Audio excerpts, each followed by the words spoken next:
పసుపు కుంకుమతో పాలు పన్నీటితో శ్రీగంధపు ధారతో పంచామృతాలతో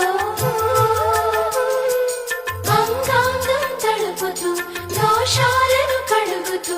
గంగోత్రికి జరుపుతున్న అభ్యంగన స్నానం. అమ్మా గంగమ్మ, కృష్ణమ్మకు చెప్పమ్మా కష్టం కలిగించొద్దని, యమునకు చెప్పమ్మా సాయమునకు వెనకాడొద్దని, గోదారికి కావేరికి ఏటికి సెలయేటికి కురిసేటి జడివానకి దూకే జలపాతానికి నీతో బుట్టులందరికీ